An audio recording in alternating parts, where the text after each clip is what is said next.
Hello दोस्तों, जोहार, नमस्कार, प्रणाम, सत श्री अकाल, अस्सलामु अलैकुम, आदाब। कैसे हैं आप सब? आज है 6 सितंबर 2024, दिन शुक्रवार, बांग्ला 20 भाद्र, और आज हम लोग जानेंगे झारखंड के तमाम छोटी बड़ी खबरों को। इससे पहले अभी तक आपने B2B news Jharkhand news channel को सब्सक्राइब नहीं किया है तो सब्सक्राइब कर दीजिए, ताकि झारखंड में होने वाली तमाम छोटी बड़ी खबरों से अपडेट रहें और जानकारी से अवगत हो सकें। तो चलिए बात करते हैं, तमाम छोटी बड़ी खबरों पर नजर डालते हैं। उत्पाद सिपाही बहाली 10 सितंबर से शुरू होगी दौड़, पलामू एयरपोर्ट पर नहीं होगी अब नियुक्ति प्रक्रिया।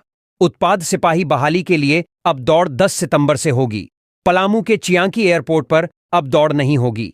पलामू में जिनकी दौड़ थी उनकी दौड़ 19 और 20 सितंबर को अन्य 6 सेंटरों पर होगी। पुलिस मुख्यालय में आयोजित प्रेस कॉन्फ्रेंस के दौरान एडीजी मुख्यालय ने गुरुवार को यह जानकारी दी।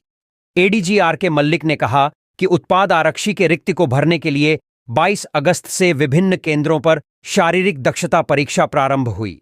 यह प्रक्रिया 2 सितंबर तक चली। इस दौरान 12 अभ्यर्थियों की मृत्यु हुई, जो काफी दुर्भाग्यपूर्ण और पीड़ादायक है। राज्य सरकार ने चल रही परीक्षा की समीक्षा के लिए 3 दिनों तक स्थगित करने का आदेश दिया था। 5 सितंबर को सीएम हेमंत सोरेन के द्वारा इस प्रक्रिया की समीक्षा की गई। एडीजी ने कहा कि शारीरिक दक्षता परीक्षा अब 10 सितंबर से प्रारंभ होगी।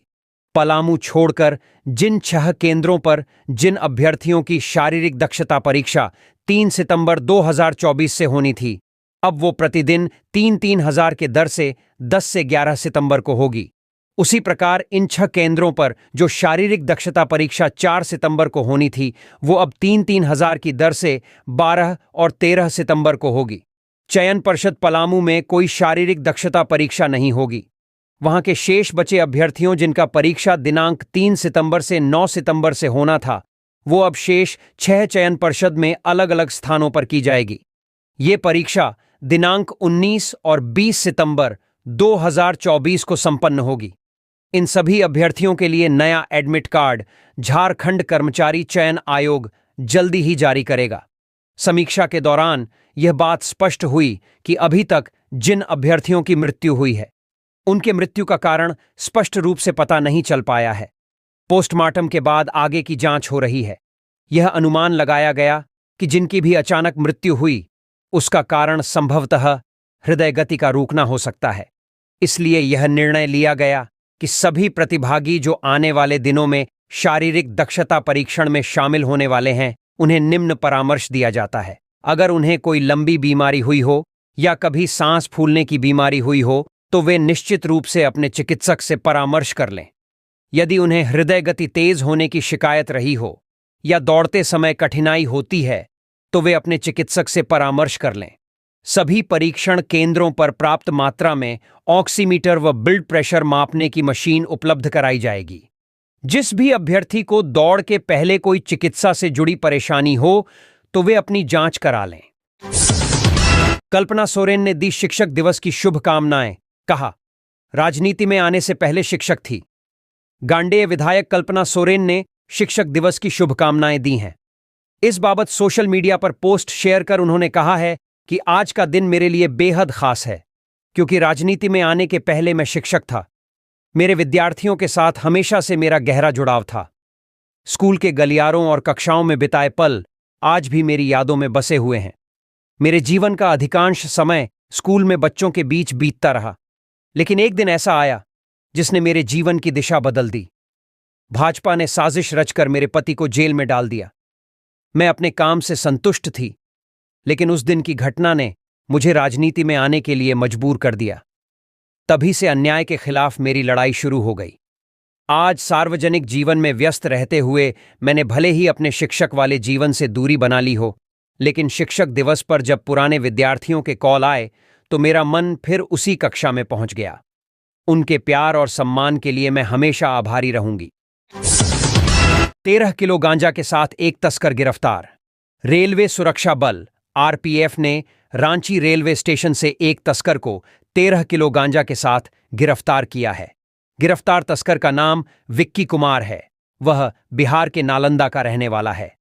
आरपीएफ निरीक्षक डी शर्मा ने गुरुवार को बताया कि रांची मंडल में मंडल सुरक्षा आयुक्त पवन कुमार के निर्देश पर आरपीएफ लगातार गांजा और शराब तस्करों के खिलाफ अभियान चला रही है। इसी क्रम में ऑपरेशन नार्कोस के तहत आरपीएफ पोस्ट रांची के लगेज स्कैनर्स मशीन के पास ड्यूटी पर अलर्ट आरपीएफ महिला स्टाफ प्रतिमा कुमारी और आरती बारला ने एक तस्कर के पास संदिग्ध सामान को नोटिस किया। इसके बाद उप निरीक्षक सूरज पांडे और सोहन लाल ने पहुंचकर विक्की से पूछताछ की। ट्रॉली बैग की जांच करने पर बैग से गांजा बरामद किया गया। मामले की सूचना रांची के सहायक सुरक्षा आयुक्त अशोक कुमार सिंह को दी गई। बरामद गांजा की कीमत 1,35,000 रुपये आंकी गई है। जब्त गांजा और तस्कर को जीआरपी रांची को सौंप दिया गया। नाबालिग छात्रा से कॉलेज आने जाने के दौरान युवक करता है छेड़खानी, केस दर्ज। रांची लालपुर थाना में मांडर की रहने वाली एक 17 साल की नाबालिग छात्रा ने प्रेमदीप महली नाम के युवक के विरुद्ध छेड़खानी करने और उठा लेने की धमकी देने का मामला दर्ज कराया है। दर्ज प्राथमिकी के अनुसार छात्रा वर्तमान में रातू में रहकर संत अन्ना इंटरमीडिएट कॉलेज में पढ़ाई करती है। आरोप है कि पिछले 2 महीने से प्रेमदीप महली उससे जबरदस्ती बातचीत करना चाहता है। जब वह कॉलेज से आती जाती है तो उसके साथ जबरदस्ती मारपीट करता है और उठा लेने की धमकी देता है। यह भी धमकी देता है कि वह उसके साथ चले नहीं तो उसे जान से मार देगा। छात्रा ने दर्ज प्राथमिकी में यह भी बताया है कि वह धमकी देता है कि कहीं भी जाकर शिकायत करो, उसका कोई कुछ नहीं बिगाड़ सकता है। वह उसके घर वालों को भी जान से मारने की धमकी देता है। पुलिस मामला दर्ज कर उक्त युवक की तलाश कर रही है। झारखंड पुलिस का जन शिकायत समाधान कार्यक्रम 10 से। झारखंड पुलिस राज्य के सभी जिलों में जन शिकायत समाधान कार्यक्रम का आयोजन करेगी।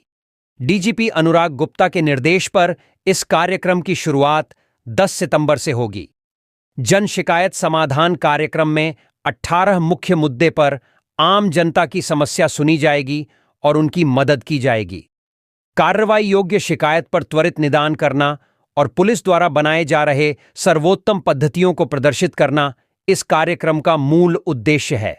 साथ ही नागरिकों की समस्या को समझते हुए पुलिस व्यवस्था में आवश्यक नीतिगत सुधार करना भी कार्यक्रम का उद्देश्य है।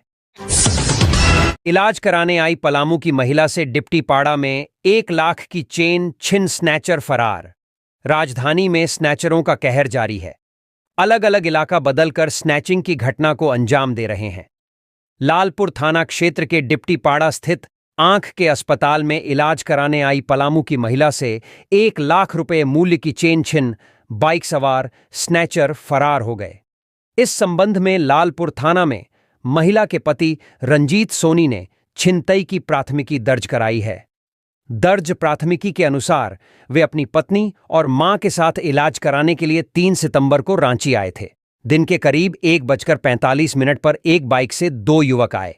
एक बाइक पर बैठा रहा और दूसरा उतरकर नीचे आया। उनकी पत्नी के गले से चेन छिन और बाइक पर बैठ अपने साथी के साथ भाग निकला। चेन का वजन 15 ग्राम था। पुलिस मामला दर्ज कर सीसीटीवी खंगाल रही है।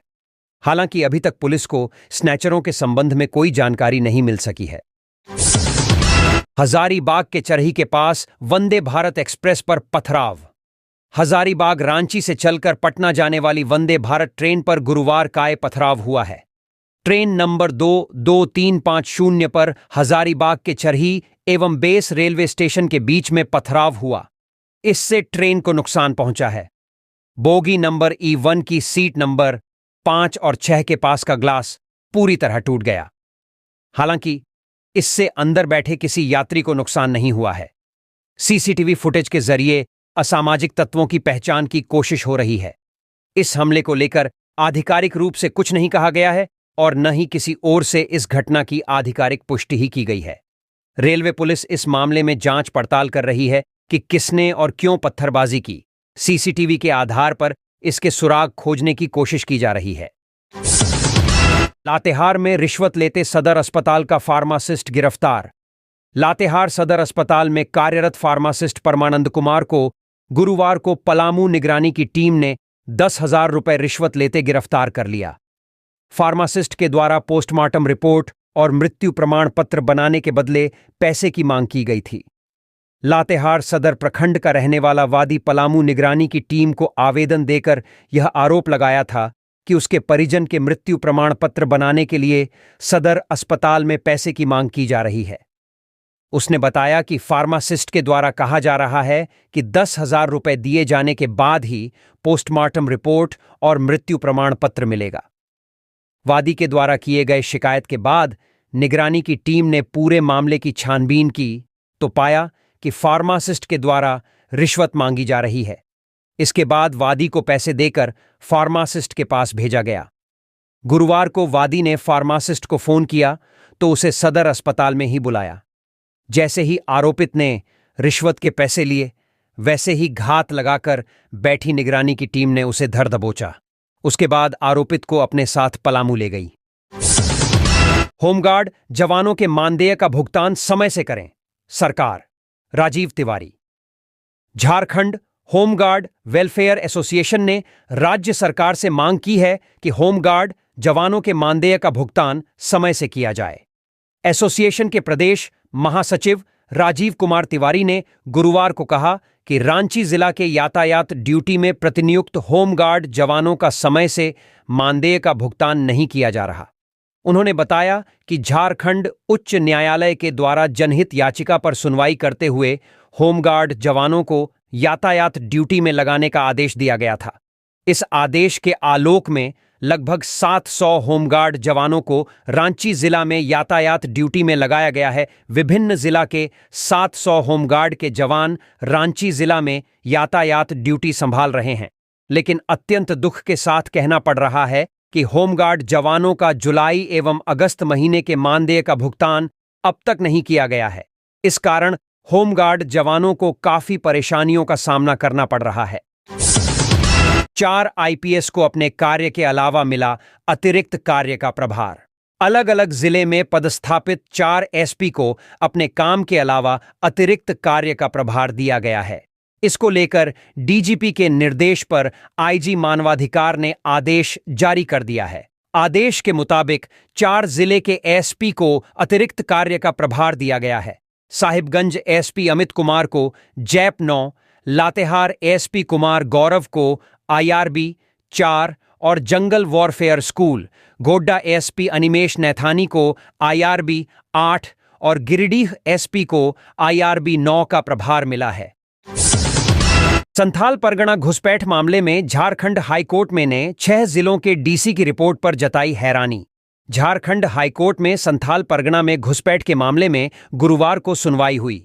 सुनवाई के दौरान कोर्ट ने संथाल के 6 जिलों के उपायुक्त की उस रिपोर्ट पर हैरानी जताई जिसमें उन्होंने संथाल में घुसपैठ की बात से इनकार किया है। कोर्ट ने सभी डीसी को चेतावनी देते हुए कहा कि अगर एक भी घुसपैठ पाया गया तो संबंधित जिले के डीसी पर अवमानना का केस चलेगा। बांग्लादेशी घुसपैठ मामले में याचिकाकर्ता सैयद दानियाल दानिश ने जनहित याचिका दाखिल की है, जिस पर हाईकोर्ट सुनवाई कर रही है। Solicitor general of India Tushar Mehta ने हाईकोर्ट से मौखिक कहा कि बांग्लादेशी घुसपैठियों की वजह से संथाल परगना में ट्राइबल आबादी घटना गंभीर मामला है। केंद्र सरकार इस पर गहन अध्ययन कर रही है। केंद्र सरकार इस संवेदनशील विषय पर अपने सभी स्टेक होल्डर यथा आईबी, बीएसएफ आदि से विचार विमर्श कर एक कम्प्रिहेंसिव जवाब दाखिल करेगी। हाईकोर्ट की खंडपीठ ने उनके आग्रह को स्वीकार करते हुए मामले की अगली सुनवाई 12 सितंबर निर्धारित की है। सॉलिसिटर जनरल ऑफ इंडिया की ओर से खंडपीठ से आग्रह किया गया कि इस मामले में आईबी को प्रतिवादी से हटाया जाए, क्योंकि कई सीक्रेट चीज आईबी के पास होती है जो सार्वजनिक नहीं की जा सकती है। आईबी से मिले कुछ डाटा को वह केंद्र सरकार के कम्प्रिहेंसिव जवाब के रूप में दायर कर सकती है, जिस पर कोर्ट ने इस संबंध में केंद्र सरकार को आवेदन दाखिल करने का निर्देश दिया।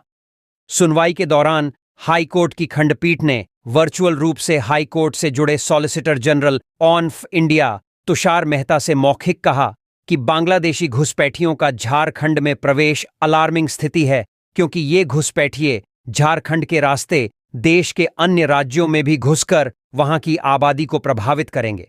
बांग्लादेशी घुसपैठियों को रोकना होगा। सुनवाई के दौरान राज्य सरकार की ओर से महाधिवक्ता राजीव रंजन ने पक्ष रखा। वहीं केंद्र सरकार की ओर से वरीय अधिवक्ता अनिल कुमार ने पैरवी की। हाईकोर्ट ने पूर्व की सुनवाई में भारत सरकार के इंटेलिजेंस ब्यूरो के डायरेक्टर, बॉर्डर सिक्योरिटी फोर्स के director general, chief election commission of India, director general, unique identification authority of India NIA को प्रतिवादी बनाया था।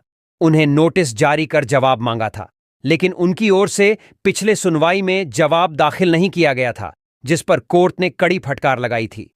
पिछली सुनवाई में संथाल के 6 जिलों के डीसी ने अपने जवाब में गोड्डा, देवघर, दुमका, जामताड़ा, साहिबगंज और पाकुड़ में घुसपैठ से इनकार किया था। वहीं केंद्र सरकार ने अपना जवाब दाखिल करने के लिए समय मांगा था।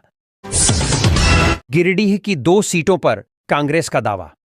झारखंड विधानसभा चुनाव को लेकर अब तक महागठबंधन में शामिल दलों के बीच सीट शेयरिंग फार्मूला तय नहीं हुआ है, लेकिन सीटों पर दावों का दौर शुरू हो गया है। लोकसभा चुनाव 2024 में भाजपा के 400 पार नारे को 240 सीटों पर समेटने में कामयाब हुई 99 सीटों वाली कांग्रेस पार्टी के नेता, कार्यकर्ता झारखंड विधानसभा चुनावों को लेकर बेहद उत्साहित और आत्मविश्वास से भरे हैं। साथ ही प्रदेश कांग्रेस प्रमुख के राज्य की सभी 81 सीटों पर चुनावी तैयारी किए जाने के बयान के बाद से जिला स्तर पर कांग्रेसजनों के बढ़े हुए मनोबल का अनुमान सहज ही इससे लगाया जा सकता है कि संयुक्त बिहार के 2 मुख्यमंत्री रहे स्व बिंदेश्वरी दुबे और केबी सहाय की सियासी कर्मस्थली गिरिडीह जिले की सभी 26 सीटों पर टिकट के दावेदारों की लंबी फहरिस्त है। हालांकि पिछले 2.5 दशक के अंतराल में हुए चुनावों में कांग्रेस का खाता नहीं खुला है। 1990 में पूर्व विधायक ज्योतिंद्र प्रसाद ने गिरिडीह सदर सीट पर जीत हासिल की थी। उसके पश्चात अब तक के हुए चुनावों में कांग्रेस अपना खाता नहीं खोल पाई, परंतु बदली हुई परिस्थितियों में इंडी गठबंधन के बैनर तले कांग्रेस जनों को धनवार और जमुआ सीट पर काफी उम्मीद है। जिले की कुल 6 में से 4 सीटों की बात की जाए तो गिरिडीह, गांडेय और डुमरी में झारखंड मुक्ति मोर्चा के सिटिंग विधायक है। एक अन्य सीट बगोदर पर इंडी गठबंधन में शामिल भाकपा माले का कब्जा है। शेष 2 सीटें धनवार और जमुआ पर ही कांग्रेस का स्कोप नजर आ रहा है। आजादी के बाद से उक्त दोनों 20 सीट कांग्रेस की परंपरागत सीट मानी जाती रही है। दोनों सीटों पर कांग्रेस के दिग्गज नेता एसव पुनीत राय धनवार से और स्व तानेश्वर आजाद जमुआ से जीतते रहे हैं। कांग्रेस उक्त दोनों सीटों पर अपनी पुरानी प्रतिष्ठा वापस हासिल करने की जुगत में है। 2019 के चुनाव में गठबंधन के खाते में 2 सीटें क्रमशः बगोदर और जमुआ गई थीं। इनमें से जमुआ में कांग्रेस प्रत्याशी डॉक्टर मंजू को सम्मानजनक 41,000 वोट प्राप्त हुए थे और बगोदर में कांग्रेस अपनी जमानत नहीं बचा पाई थी। इस चुनाव को लेकर आत्मविश्वास से भरे जिला कांग्रेस कमेटी के कार्यकारी अध्यक्ष सतीश केडिया का कहना है कि कांग्रेस गठबंधन 2 सीट धनवार और जमुआ पर दावा कर सकती है। उन्होंने कहा कि 2019 के चुनाव में धनवार इस सीट पर जेएमएम प्रत्याशी 6ठे स्थान पर रहे थे। गठबंधन के तहत कांग्रेस को यह सीट मिलती है तो निश्चित रूप में कांग्रेस जीतेगी। उन्होंने कहा कि पार्टी के तमाम कार्यकर्ता मजबूती के साथ जिले की सभी 6 सीटों पर गठबंधन प्रत्याशियों और पार्टी प्रत्याशी के लिए मेहनत करेंगे। मुख्यमंत्री से मेजर जनरल परमवीर सिंह डागर ने की मुलाकात।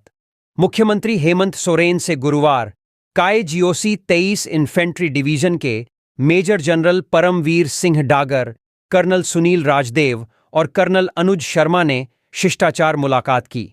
उन्होंने मुख्यमंत्री को भारतीय सेना की ओर से रांची के मोरहाबादी में 6 से 8 सितंबर तक आयोजित होने वाले सशक्त सेना समृद्ध भारत महोत्सव के समापन समारोह में मुख्य अतिथि के रूप में शामिल होने के लिए आमंत्रित किया है। उन्होंने मुख्यमंत्री को बताया कि 3 दिवसीय इस महोत्सव में थल, नौ एवं वायुसेना की ओर से सैन्य सेवा से संबंधित विभिन्न कार्यक्रम आयोजित किए जाएंगे। राज्यपाल से कुलपति ने की मुलाकात। राज्यपाल सह झारखंड राज्य के विश्वविद्यालयों के कुलाधिपति संतोष कुमार गंगवार से गुरुवार को डॉक्टर श्यामा प्रसाद मुखर्जी विश्वविद्यालय के कुलपति प्रोफेसर तपन कुमार शांडिल्य ने राजभवन में मुलाकात की। इस दौरान शांडिल्य ने राज्यपाल को विश्वविद्यालय की शैक्षणिक एवं प्रशासनिक गतिविधियों से अवगत कराया। वहीं दूसरी ओर राज्यपाल से गुरुवार को लघु उद्योग भारतीय का एक शिष्टमंडल विजय छापड़िया के नेतृत्व में राजभवन में भेंट की। इस दौरान राज्यपाल को संस्था की विभिन्न गतिविधियों से अवगत कराया। सीएम हेमंत ने अपने पिता को बताया पहला गुरु। सीएम हेमंत सोरेन ने तमाम शिक्षकों को शिक्षक दिवस की शुभकामनाएं दी हैं। उन्होंने सोशल मीडिया में पोस्ट में लिखा है कि मेरा पिता ही मेरे पहले गुरु हैं। दिशोम गुरु शिबू सोरेन जी को मेरा प्रणाम। आगे लिखा है कि शिबू सोरेन ने मुझे जीवन के सबसे महत्वपूर्ण सबक सिखाए। वह महत्वपूर्ण सबक है लोगों की सेवा करना और हमेशा सत्य के लिए खड़ा रहना। आज के दिन मैं उनके और सभी शिक्षकों के प्रति आभार व्यक्त करता हूं जिन्होंने हमारे समाज को आकार दिया है। भाजपा के टॉप लीडर 7 सितंबर को चुनावी रणनीति पर करेंगे मंथन। झारखंड विधानसभा चुनाव को 7 सितंबर को एक बार फिर से भाजपा के टॉप लीडर विधानसभा चुनाव की रणनीति पर मंथन करेंगे। इस बैठक में बीजेपी के प्रदेश प्रभारी लक्ष्मीकांत वाजपेयी और विधानसभा चुनाव सह प्रभारी हिमंता बिस्व शर्मा भी शामिल होंगे। हिमंता 2 दिनों तक झारखंड में ही रहेंगे। इस बार चुनाव में भाजपा ने घुसपैठ को अहम मुद्दा बनाया है। बैठक में प्रमंडलों में होने वाली परिवर्तन संकल्प यात्रा को लेकर भी चर्चा होगी। बता दें कि पिछले दिनों भाजपा की पहली चुनाव समिति की बैठक हुई थी। कोशिश तो मुझ पर भी की गई, मगर हम बिकने वालों में से नहीं। हेमंत सोरेन। मुख्यमंत्री हेमंत सोरेन ने एक बार फिर भाजपा पर करारा हमला किया। कहा कि विपक्ष का काम केवल विधायक और सांसद खरीदकर सरकार बनाना है। मुझ पर भी बहुत कोशिश की गई, मगर उन्हें सफलता नहीं मिली। मुख्यमंत्री गुरुवार को गुमला के पेंद्रानी गांव में आपकी योजना, आपकी सरकार, आपके द्वार कार्यक्रम के उद्घाटन मौके पर बोल रहे थे। उन्होंने कहा कि गांवों में सरकारी योजनाओं के लाभ ने ग्रामीणों के चेहरे पर मुस्कान ला दी है। सफल सरकार वही है जो जनता के चेहरे पर मुस्कान बिखेर दे। विपक्ष पर हमला बोलते हुए उन्होंने कहा कि जब विपक्ष ने देखा कि झारखंड का बेटा राज्य में योजनाओं की बारिश कर रहा है, उससे यहां के किसान और ग्रामीण खुश हैं, तो उन्होंने मेरे खिलाफ षड्यंत्र करके मुझे जेल भिजवा दिया। आप लोगों की दुआओं के कारण आज मैं आपके सामने खड़ा हूं। हेमंत ने उत्पात सिपाही दौड़ में हुई युवाओं की मौत का जिम्मेवार केंद्र सरकार को ठहराया। उन्होंने कहा कि यह सब कोरोना वैक्सीन का नतीजा है। केंद्र सरकार ने भारी चंदा उठाने के लिए सभी को जबरन कोरोना की वैक्सीन लगवा दी, कितनों को मौत के मुंह में धकेल दिया। यह सरकार निजी फायदे के लिए किसी की भी जान ले सकती है। उन्होंने कहा कि केंद्र सरकार कभी नहीं चाहती कि योजनाओं का लाभ ग्रामीणों को मिले, इसलिए योजनाओं को विफल करने के उद्देश्य से मुझे जेल भेजा गया। मुख्यमंत्री मैया सम्मान योजना के खिलाफ विपक्ष न्यायालय गया। विपक्ष झारखंड की भोली भाली जनता के चेहरे पर मुस्कान नहीं देख सकता है। हेमंत सोरेन ने कहा कि विपक्ष असम, गुजरात, ओडिशा आदि राज्यों से लोगों को झारखंड बुलाकर यहां की सामाजिक समरसता को तोड़ देना चाहती है। विपक्ष के लोग सांप्रदायिक माहौल बिगाड़ना चाहते हैं ताकि यहां के हिंदू, मुस्लिम, ईसाई सभी आपस में लड़ते रहें। उन्होंने कहा कि कहने को हम आदिवासी जरूर हैं, लेकिन हमारी कोई पहचान नहीं। हमने सरना कोड बिल पास किया, मगर केंद्र सरकार ने उसे रोक रखा है। ये आदिवासी विरोधी लोग हैं जो आदिवासियों का हित नहीं चाहते। कार्यक्रम में मुख्यमंत्री ने गुमला और लोहरदगा जिले को 347 विकास योजनाओं का दिया तोहफा। 1,62,759 लाभुकों के बीच 217 करोड़ 71,17,000 रुपए की परिसंपत्तियां बांटी। भाजपा प्रदेश अध्यक्ष ने बच्चों की स्वेटर खरीद में गड़बड़ी का लगाया आरोप। भाजपा प्रदेश अध्यक्ष बाबूलाल मरांडी ने कहा है कि आंगनबाड़ी केंद्र में बच्चों के लिए स्वेटर, विंटर यूनिफॉर्म की खरीद में अनियमितता बरती जा रही है। उन्होंने इस संबंध में महिला, बाल विकास एवं समाज कल्याण विभाग के प्रधान सचिव को पत्र लिखा है। 2 पन्नों के पत्र में उन्होंने सारी बातों का जिक्र विस्तार से करते हुए उचित कार्रवाई की मांग की है। बाबूलाल ने प्रधान सचिव को लिखे पत्र में कहा है कि आपके विभाग द्वारा राज्य के सभी आंगनबाड़ी केंद्रों में 3 से 6 वर्ष के बच्चों के लिए स्वेटर, विंटर ड्रेस की खरीदारी के लिए प्रत्येक जिला को राशि आवंटित की गई है।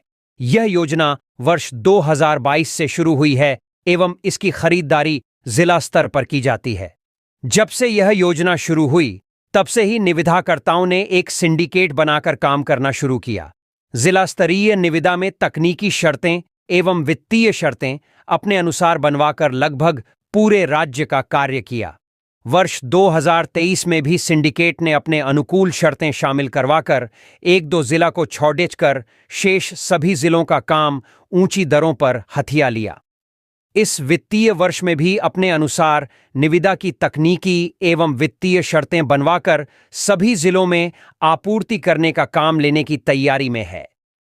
सिंडिकेट की पकड़ इतनी है कि सभी जिलों में अपने फर्म की वित्तीय एवं तकनीकी पहलुओं को ध्यान में रखते हुए निविदा की शर्तें भी बनवा लेते हैं, ताकि निविदा प्रतिस्पर्धी नहीं हो एवं न्यूनतम निविदा मूल्य पर आपूर्ति नहीं हो।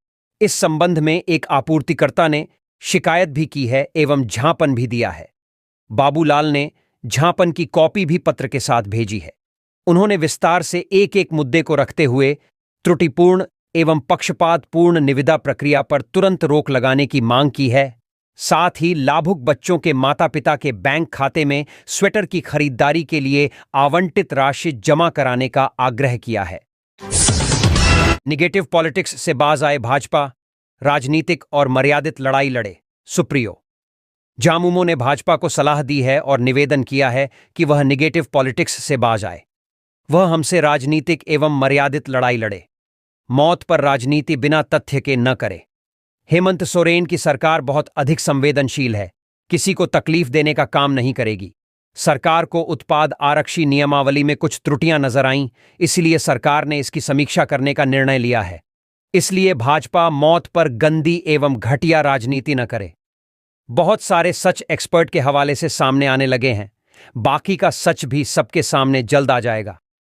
उक्त बातें पार्टी के महासचिव एवं प्रवक्ता सुप्रियो भट्टाचार्य ने गुरुवार को पार्टी कार्यालय में आयोजित एक प्रेस वार्ता के दौरान कही। सुप्रियो ने कहा कि कोरोना वैक्सीन पर सवाल हमने नहीं किया है। जो हालात पैदा हुए हैं पूरे देश में, उससे उत्पन्न हो रहा है। आखिरकार क्या कारण रहा है कि सीरम कंपनी के मालिक अजय पुणेवाला देश छोड़ कर भाग गया। हालात यह बयां कर रहे हैं, वैक्सीन के कारण सांस फूलने और हर्ट की समस्या उत्पन्न हो रही है। आखिरकार अचानक ऐसा क्यों हुआ कि कोरोना वैक्सीन से अचानक प्रधानमंत्री नरेंद्र मोदी का फोटो हटा दिया गया था। देश में कई ऐसे मामले सामने आ रहे हैं जिससे सवाल पैदा हो रहे हैं। हमने तो मोदी जी की फोटो लगी हुई वैक्सीन ली है, अगर मुझे इसके कारण कुछ हुआ तो इसके जिम्मेवार प्रधानमंत्री होंगे। उन्होंने कहा कि उत्पाद आरक्षी दौड़ में शामिल अभ्यर्थियों के दुखद मौत में एस्टॉयड लेने के मामले सामने आ रहे हैं। अभी जांच जारी है, बहुत जल्द सच सबके सामने आ जाएगा। सरकार पूरी तरह से संवेदनशील है। सरकार से जो बन पड़ेगा पीड़ित परिवार के लिए कुछ न कुछ करेगी, क्योंकि हमें दुखद मौत पर राजनीति नहीं करनी है। हां, मगर भाजपा को इससे बचना चाहिए। मैया योजना को लेकर जो PIL दायर की गई है, वो कौन है और किससे जुड़े हैं, पता कर लीजिए। इससे साबित होता है कि कुछ लोग यह नहीं चाहते हैं कि महिलाएं, हमारी आधी आबादी स्वावलंबी बने। हमारी सरकार ने मैया योजना का लाभ 18 से 20 वर्ष की बेटियों को देने का जो फैसला लिया है, वह भी क्रांतिकारी कदम है। सरकार ने तय किया है कि एक बेटी के जन्म से लेकर जीवन पर्यंत तक उसके साथ खड़ी रहेगी, चाहे वह सावित्री फुलेबाई किशोरी समृद्धि योजना हो या फिर अब मैया योजना के तहत 18 से 20 वर्ष की बेटियों का जोड़ना। हमारी सरकार कार्यकाल के अंत तक जो वादे किए थे, उसका पूरा लेखा जोखा लेकर जनता के बीच जाएगी। किसी को चिंतित होने की जरूरत नहीं है। धनबाद सुदामढ़ी से 2 लॉटरी विक्रेता गिरफ्तार, भारी मात्रा में टिकट बरामद। सुदामढ़ी थाना क्षेत्र की गौरखुंटी बस्ती से पुलिस ने भारी मात्रा में अवैध लॉटरी टिकटों को जब्त करते हुए 2 धंधेबाजों को गिरफ्तार किया है। थाना प्रभारी को गुप्त सूचना मिली थी कि चौरसिया के नाम से एक व्यक्ति द्वारा अपने घर में अवैध लॉटरी के टिकट बेचे जा रहे हैं। उक्त सूचना के आधार पर पुलिस के गश्ती दल के पदाधिकारी उमेश लाल राय व सशस्त्र बल ने गौरखुंटी बस्ती स्थित अजय चौरसिया के घर पर छापेमारी की। छापामारी के क्रम में पुलिस ने 2 व्यक्ति अजय चौरसिया व करण महतो अवैध लॉटरी के साथ गिरफ्तार कर लिया। उनके पास से भारी मात्रा में अवैध लॉटरी टिकट जब्त किए गए। इसमें 50 रुपये के 3,900 पीस लॉटरी टिकट, 100 रुपये 550 पीस टिकट, 150 रुपये के 750 पीस टिकट समेत कुल 5,200 लॉटरी टिकट शामिल हैं। इस संबंध में सुदामड़ीह थाना में मामला दर्ज कर दोनों आरोपियों को गुरुवार को जेल भेज दिया गया। आजसू 12 सीटों पर अड़ी, भाजपा 8 देने को तैयार, जयराम से भी संपर्क। झारखंड विधानसभा चुनाव के लिए नेशनल डेमोक्रेटिक अलायंस (एनडीए) के घटक दलों के बीच सीटों के बंटवारे पर अभी तक कोई फैसला नहीं आया है। खबर है कि 12-8 के बीच पेंच फंस गया है। आजसू 12 सीटों पर अड़ी है, जबकि भाजपा 8 से आगे नहीं बढ़ रही है। बीच का रास्ता 10 सीट पर निकल सकता है। ले देकर हालात पिछली विधानसभा चुनाव में सीट बंटवारे से बहुत ज्यादा जुदा नहीं नजर आ रहा है। चंदन कियारी, झुगसलाई, ईचागढ़, लोहरदगा सीट को लेकर जहां पेंच फंसी है, वहीं डुमरी और टुंडी में आजसू की सफलता को लेकर भी भाजपा सशंकित है। खबर यह भी है कि भाजपा के नेता जयराम महतो के भी संपर्क में हैं। लोकसभा चुनाव में जयराम महतो की पार्टी के प्रदर्शन ने सभी को चौंकाया है, चाहे वह भाजपा हो, कांग्रेस हो, जामुमो हो या दूसरा कोई दल। जयराम महतो सबके लिए हॉट केक बन चुके हैं। सीट शेयरिंग पर कई बार हुई बात, पर बनी नहीं। सूत्रों ने जो जानकारी दी है कि उसके मुताबिक आजसू और भाजपा के बीच सीट शेयरिंग को लेकर कई बार बात हो चुकी है, लेकिन बात बन नहीं पा रही है। भाजपा के कुछ नेताओं का कहना है कि अगर आजसू की जगह जयराम महतो को एनडीए में शामिल कर लिया जाए तो इसका ज्यादा फायदा हो सकता है। आजसू पार्टी लोगों के लिए देखी, जानी और उम्मीदों पर तौली हुई पार्टी है, जबकि जयराम महातो की पार्टी के साथ ऐसा कुछ भी नहीं है।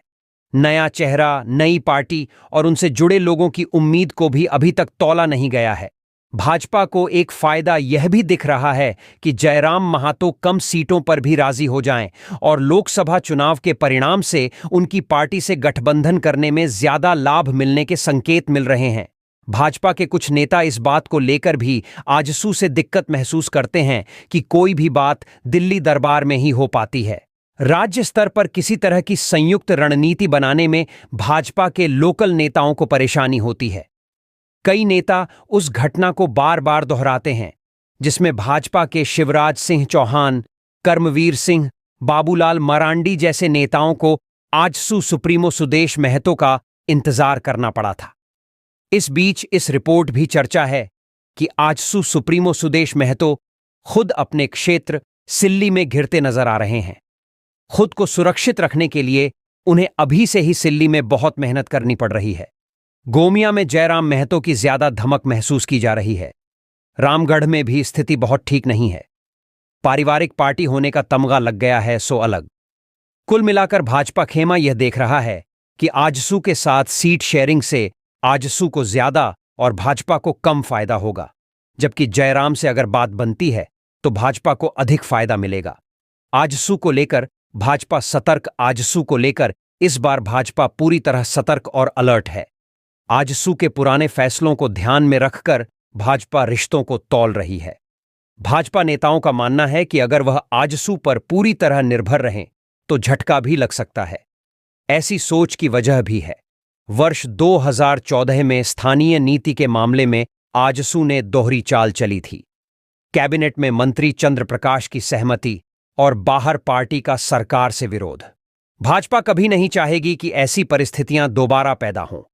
हाल ही में गांडेय उपचुनाव में भी जो भाजपा के लिए प्रतिष्ठा का सवाल था, आजसू पहले तो असमंजस की स्थिति में रही, फिर आजसू के उम्मीदवार निर्दलीय प्रत्याशी के तौर पर चुनाव में उतर गए।